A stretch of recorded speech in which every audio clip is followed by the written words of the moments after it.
Hello मेरे shining stars. आज हम कर रहे हैं हिंदी व्याकरण पाठ्य पुस्तक मनस्वी कक्षा 7 बाय गैलेक्सी प्रकाशन और सीरीज है मैजिक माइंड। अध्याय 18 अव्यय। बच्चों, वाक्य में प्रयोग के आधार पर शब्द दो प्रकार के होते हैं, विकारी और अविकारी। अभी तक हमने विकारी यानी संज्ञा, सर्वनाम, विशेषण, क्रिया के शब्दों में पढ़ा। अब अविकारी शब्दों के बारे में पढ़ेंगे। अविकारी शब्दों को अव्यय भी कहते हैं। तो अव्यय का अर्थ है जिसका व्यय ना हो, अर्थात जिसमें किसी प्रकार का परिवर्तन ना हो। इस दृष्टि से अव्यय वे शब्द हैं जो लिंग, वचन, कारक, काल आदि के कारण परिवर्तित नहीं होते। ये सदा अपने मूल रूप में बने रहते हैं, इनमें कोई विकार उत्पन्न नहीं होता। अतः इन्हें अविकारी शब्द भी कहते हैं, जैसे कहाँ, कब, और, लेकिन, धीरे, वा आदि। तो अव्यय के भेद हैं। अव्यय के 5 भेद होते हैं: क्रिया विशेषण, संबंध बोधक, समुच्चय बोधक, विस्मय आदि बोधक और निपात। तो पहला है क्रिया विशेषण। जो शब्द क्रिया की विशेषता बताते हैं उन्हें क्रिया विशेषण कहते हैं। जैसे चित्र देखिए, कछुआ धीरे धीरे चलता है, चुटकुला सुनकर बच्चा खूब हंसा। तो यहाँ पर उपयुक्त वाक्यों में धीरे धीरे और खूब शब्द चलता है तथा हंसा आदि क्रियाओं की विशेषता बता रहे हैं। इन्हें क्रिया विशेषण कहते हैं। ऐसे ही क्रिया विशेषण के भी आगे भेद है। क्रिया विशेषण के 4 भेद होते हैं: स्थानवाचक क्रिया विशेषण, कालवाचक क्रिया विशेषण, रीतिवाचक क्रिया विशेषण और परिमाणवाचक क्रिया विशेषण। तो पहले हम पढ़ते हैं स्थानवाचक क्रिया विशेषण। वे शब्द जो क्रिया के होने के स्थान का बोध कराएं अथवा क्रिया के स्थान संबंधी विशेषता प्रकट करते हैं, उन्हें हम कहते हैं स्थानवाचक। जैसे कृपया अंदर आइए, आप यहाँ बैठ जाइए। इन वाक्यों में अंदर और यहाँ शब्द क्रिया के होने के स्थान का बोध कराते हैं, अतः ये क्या है? स्थानवाचक। अंदर, यहाँ, वहाँ, कहाँ, इधर, उधर, दूर, पास, इस, ओर आदि क्या है? स्थानवाचक क्रिया विशेषण के उदाहरण। अब हम आगे करते हैं कालवाचक क्रिया विशेषण। वे शब्द जो क्रिया किए जाने के समय का बोध कराएं, उन्हें हम कहते हैं कालवाचक। जैसे आज वर्षा हो रही है, वह तुरंत चली गई। तो इन वाक्यों में आज और तुरंत शब्दों से क्रिया के काल का बोध होता है, अतः ये है कालवाचक क्रिया विशेषण। अभी, कभी, प्रतिदिन, हमेशा, निरंतर, दिन भर आदि कालवाचक क्रिया विशेषण के उदाहरण हैं।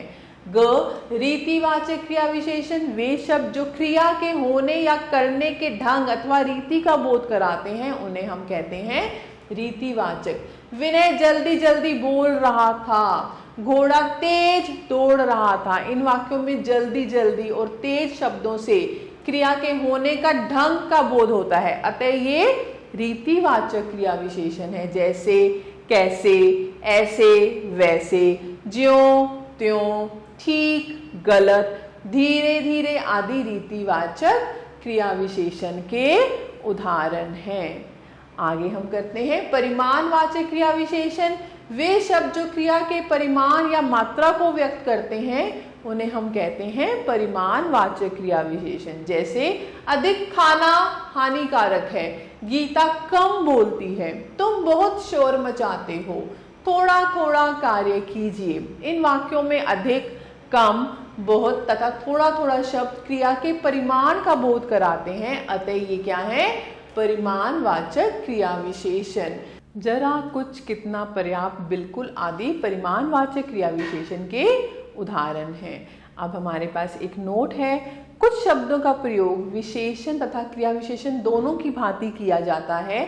जब ये शब्द संज्ञा अथवा सर्वनाम की विशेषता प्रकट करते हैं तो विशेषण, और जब क्रिया की विशेषता प्रकट करते हैं तो क्रिया विशेषण होते हैं। जैसे मैं आज बहुत दौड़ा, तो यहाँ पर क्या है? क्रिया विशेषण, क्रिया की विशेषता बता रहे हैं। वह बहुत तेज चलता है, ये भी क्या है? क्रिया विशेषण। उसने आज बहुत आम खाए। यहाँ पर क्या है? विशेषण। इस तलवार की धार तेज है। यहाँ पर क्या है? विशेषण। संबंध बोधक, जो शब्द संज्ञा या सर्वनाम शब्दों के साथ आकर उनका संबंध वाक्य के दूसरे शब्दों के साथ बताते हैं, उन्हें संबंध बोधक कहते हैं। चित्र देखिए। मेरे घर के सामने एक पार्क है, नदी के ऊपर पुल बना है। उपयुक्त वाक्यों में रंगीन शब्द के सामने, के ऊपर संज्ञा या सर्वनाम के साथ आकर उनका दूसरों शब्दों से संबंध बता रहे हैं, अतः ये संबंध बोधक हैं। प्रथम वाक्य में के सामने शब्द घर के साथ आया है और पार्क से संबंध बता रहा है। द्वितीय वाक्य में के ऊपर शब्द पुल के साथ आया है और नदी से संबंध बताता है। संबंध बोधक के भेद। संबंध बोधक के भेद दो आधारों पर किए जाते हैं। पहला है प्रयोग के आधार पर और दूसरा है अर्थ के आधार पर। प्रयोग के आधार पर संबंध बोधक के दो भेद हैं। संज्ञा या सर्वनाम पर स के बाद आने वाले अविकारी शब्द, जैसे मैदान के आगे घना बाग है, ठंड के मारे जान निकली जा रही है। संज्ञा या सर्वनाम के आगे बिना पर स के प्रयोग के, जैसे पीठ पीछे निंदा ना करो, वे बच्चों सहित घर आए। अब हम करते हैं अर्थ के आधार पर। अर्थ के आधार पर संबंध बोधक के 6 भेद होते हैं, जो इस प्रकार है। कालवाचक, जैसे के बाद, के पहले, के पश्चात आदि। स्थानवाचक, जैसे के सामने, के आगे, के बीच आदि। समानतावाचक, जैसे के समान, की तरह, के बराबर आदि। विरोधावाचक, जैसे के विपरीत, के विरुद्ध आदि। संबंध बोधक, जैसे के साथ, के संग आदि। और साधनवाचक, जैसे के सहारे, के द्वारा आदि।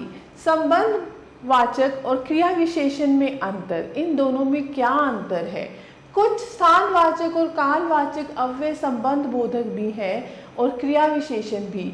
जब इनका प्रयोग संज्ञा या सर्वनाम के साथ होता है तब ये संबंध बोधक कहलाते हैं, और जब ये क्रिया की विशेषता प्रकट करते हैं तब ये क्रिया विशेषण कहे जाते हैं। जैसे तरुण यहाँ पढ़ता था, क्रिया विशेषण। तुम अपने गुरुजी के यहाँ पढ़ते थे, संबंध बोधक। अंदर मत आओ, क्रिया विशेषण। घर के अंदर कोई है, संबंध बोधक। अब हम करते हैं समुच्चय बोधक। जो शब्द दो या दो से अधिक वाक्यों या शब्दों को जोड़ते हैं उन्हें समुच्चय बोधक कहते हैं। चित्र देखिए। शिवम और राजीव सगे भाई हैं। वह स्वस्थ तो है परंतु आलसी है। उपयुक्त वाक्यों में रंगीन छपे शब्दों और परंतु को ध्यान से देखो। ये दो शब्दों और दो वाक्यों को जोड़ रहे हैं, अतः ये समुच्चय बोधक हैं। प्रथम वाक्य में और शब्द शिवम और राजीव इन दोनों को जोड़ रहा है, और द्वितीय वाक्य में परंतु शब्द दो वाक्यों को जोड़ रहा है। समुच्चय बोधक के भेद। अब समुच्चय बोधक के 3 भेद होते हैं। समानाधिकरण, व्याधिकरण, विकल्प सूचक। समानाधिकरण समुच्चय बोधक, इनके भी 4 भेद होते हैं। पहला है संयोजक समानाधिकरण समुच्चय बोधक, और, तथा, एवं आदि। जैसे नीरज और अंकुर पड़ोसी हैं, प्राची तथा नीतू सहेली हैं। दूसरा है विभाजक समानाधिकरण समुच्चय बोधक, न, या, चाहे आदि। जैसे वैभव या अक्षय आया था, पढ़ो या ना पढ़ो, मुझे कुछ लेना देना नहीं है। अगला है विरोध सूचक समानाधिकरण समुच्चय बोधक, किंतु, परंतु, बल्कि, पर आदि। जैसे उसने तो बुलाया पर मैं नहीं गया, वर्षा तो हुई परंतु गर्मी कम नहीं हुई। अगला है परिमाण सूचक समानाधिकरण समुच्चय बोधक, इसलिए, अतः, अतएव आदि। जैसे वर्षा हुई इसलिए मेंढक बोलने लगे। यहाँ पर एक परिमाण निकल रहा है, इसीलिए इन्हें हम बोलते हैं परिमाण सूचक। उसने मेहनत की अतः वह पास हो गया। अब हम आगे करते हैं व्याधिकरण समुच्चय बोधक। जो शब्द आश्रित उपवाक्यों को जोड़ते हैं वे व्याधिकरण समुच्चय बोधक कहलाते हैं। जैसे इस प्रकार, क्योंकि, यदि, तो, चाहे, कुछ भी हो, यद्यपि, तथापि, जब तक, ज्यों ही, त्यों ही, ताकि आदि। उदाहरण, जैसा बोओगे वैसा काटोगे, मैं ज्यों ही आया त्यों ही वह चला गया। विकल्प सूचक समुच्चय बोधक। जो विकल्प प्रकट करते हुए भी शब्दों, वाक्यांशों या वाक्यों को जोड़ते हैं, जैसे अन्यथा, अथवा, पर आदि। जैसे तुम मेरी सुनोगे अथवा मैं जाऊं, चाय लोगे या कॉफी। विस्मय आदि बोधक। जो शब्द हर्ष, घृणा, शोक, आश्चर्य, भय, दुख, उत्साह आदि भावों को प्रकट करते हैं उन्हें विस्मय आदि बोधक कहते हैं। चित्र देखिए, वाह क्या फूल है, छी छी कितना गंदा है। उपयुक्त वाक्यों में रंगीन छपे शब्द वाह और छी छी किसी न किसी प्रकार के भावों को प्रकट कर रहे हैं। वाह शब्द उत्साह और छी छी शब्द घृणा के भावों को प्रकट कर रहे हैं। ये सभी शब्द विस्मय आदि बोधक हैं। अब विस्मय आदि बोधक के अन्य उदाहरण, मन के भाव और शब्द। हर्ष सूचक, जब हम बहुत खुश होते हैं, प्रसन्न होते हैं, शाबाश, आहा, वाह वाह, धन्य धन्य। घृणा सूचक, छी छी, धत, दुर। आश्चर्य सूचक, जब हम बहुत हैरान होते हैं, अरे क्या है। शोक सूचक, जब हम दुखी होते हैं, आ, ऊ, हाय, हा हा। स्वीकृति सूचक, जब हम किसी कार्य के लिए अपनी स्वीकृति यानी हामी भरते हैं, जी, ठीक, अच्छा। चेतावनी सूचक, सावधान, होशियार, खबरदार, बचो। संबोधन सूचक, अजी, लो, ओ, हे, अरे, रे। शोक, हर्ष, घृणा, आश्चर्य आदि भावों को प्रकट करने के लिए विस्मय बोधक चिन्ह, इस चिन्ह का हम प्रयोग करते हैं। निपात, जो शब्द किसी पद विशेष के बाद लगकर उसके अर्थ को सबल बना देते हैं उसे निपात कहते हैं। आपको भी पुस्तक पढ़नी है, आपको पुस्तक भी पढ़नी है, आपको पुस्तक पढ़नी भी है। उपयुक्त रंगीन छपे शब्दों में भी का स्थान बदल दिया गया है। इससे तीनों वाक्यों के अर्थ भी बदल गए हैं। पहले वाक्य का अर्थ है कि और लोग पुस्तक पढ़ चुके हैं, आप द्वारा पढ़ना शेष है। दूसरे वाक्य का अर्थ है कि आपने और कार्य तो कर लिए हैं लेकिन पुस्तक अभी तक नहीं पढ़ी, आपको पुस्तक भी पढ़नी है। तीसरे वाक्य से ऐसा प्रतीत होता है कि आपसे पुस्तक पढ़ने को कहा जा रहा है लेकिन आप आनाकानी कर रहे हैं। भी के अलावा ही, मात्र, तक निपात ही हैं। जैसे हरि का ही पहला स्थान आएगा, मैं मिलने गया लेकिन वह बोला तक नहीं। तो बच्चों अब हम दोहराते हैं। अविकारी शब्द अर्थात अव्यय के शब्द हैं जो लिंग, वचन, कारक, काल आदि के कारण परिवर्तित नहीं होते अपितु ज्यों क्यों त्यों रहते हैं। क्रिया की विशेषता बताने वाले शब्द क्रिया विशेषण कहलाते हैं। क्रिया विशेषण के 4 भेद हैं, रीतिवाचक, कालवाचक, स्थानवाचक, परिमाणवाचक। अव्यय शब्द जब वस्तु के माप तोल का बोध कराते हैं तो परिमाणवाचक क्रिया विशेषण कहलाते हैं। जो शब्द संज्ञा या सर्वनाम शब्दों के साथ आकर उनका संबंध वाक्य के दूसरे शब्दों के साथ बताते हैं उन्हें संबंध बोधक कहते हैं। जैसे के अलावा, की जगह, के सामने आदि। कुछ स्थानवाचक और कालवाचक अव्यय संबंध बोधक भी होते हैं और क्रिया विशेषण भी। जब इनका प्रयोग संज्ञा या सर्वनाम के साथ होता है तब ये संबंध बोधक कहलाते हैं और जब वे क्रिया की विशेषता बताते हैं तब ये क्रिया विशेषण कहे जाते हैं। संबंध बोधक प्रसर्ग के साथ भी प्रयोग किए जाते हैं। जैसे खुशी के मारे, दाल के बिना। जो शब्द दो या दो से अधिक शब्दों या वाक्यों को जोड़ते हैं उन्हें समुच्चय बोधक कहते हैं। जैसे या, अथवा, पर, और, तो आदि। समानाधिकरण समुच्चय बोधक जो दो वाक्यों को संयोजक, विभाजक, विरोध सूचक और परिमाण सूचक के रूप में जोड़ते हैं। जैसे और, तथा, किंतु, परंतु, इसलिए आदि। व्याधिकरण समुच्चय बोधक जो आश्रित उपवाक्यों को जोड़ते हैं। जैसे अर्थात, यदि, तो, चाहे कुछ भी हो आदि। विकल्प सूचक समुच्चय बोधक जो विकल्प का बोध कराते हुए शब्दों या वाक्यों को जोड़ते हैं, जैसे अथवा या अन्यथा आदि। जो शब्द हर्ष, शोक, घृणा, आश्चर्य, लज्जा आदि भावों को प्रकट करते हैं उसे विस्मय आदि बोधक कहते हैं, जैसे वाह, हाय, छी छी, अरे। इन शब्दों के साथ विस्मय आदि बोधक चिन्ह का प्रयोग किया जाता है। अब मेरे प्यारे बच्चों, आपकी बारी है। प्रश्न 1, निम्नलिखित प्रश्नों के उत्तर दीजिए। ये आप करेंगे। प्रश्न 2, निम्नलिखित वाक्यों में वाच्य का भेद लिखिए। तो आप ये भी कर सकते हैं। जैसे प्रश्न 3 है, रिक्त स्थानों की पूर्ति समुच्चय बोधक शब्दों से कीजिए। क, मैं बेरोजगार रहूंगा, खाली स्थान, घूस नहीं दूंगा, लेकिन घूस नहीं दूंगा। ऐसे आप और वाक्य कर सकते हैं। प्रश्न 4 में सही विकल्प पर निशान लगाइए। अव्यय का अर्थ है वह होना, वह ना होना, आर्थिक। तो अव्यय का अर्थ है वह ना होना। ऐसे आप बाकी के प्रश्न भी कर सकते हैं। प्रश्न 5 में सही वाक्य के सामने सही और गलत वाक्य के सामने गलत का निशान लगाइए। प्रश्न 6 में निम्नलिखित वाक्यों में क्रिया विशेषण शब्द रेखांकित कीजिए।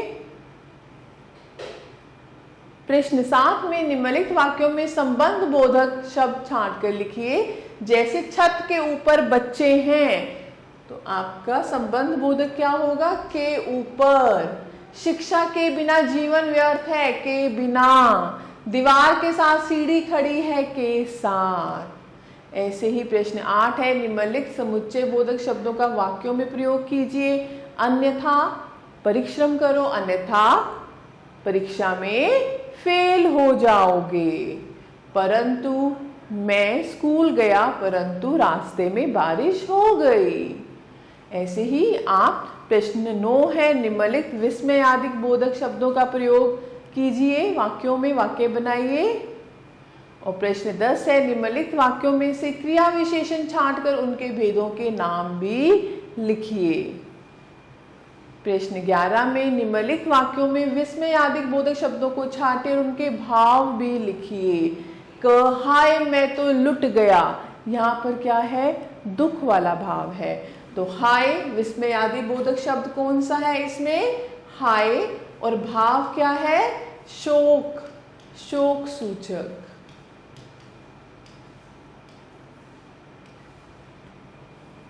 ऐसे शाबाश, ऐसे ही जीतो। तो विस्मय आदि बोधक शब्द है शाबाश और भाव क्या है? हर्ष, खुशी का भाव है, हर्ष सूचक। ऐसे ही आप बाकी प्रश्नों को कर सकते हैं।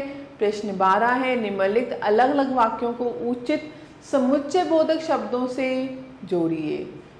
और एक गतिविधि है आपके लिए, अपनी किसी यात्रा का वर्णन करते हुए अपनी अभ्यास पुस्तिका में एक अनुच्छेद लिखिए तथा उसमें आए क्रिया विशेषण पदों को रेखांकित कीजिए।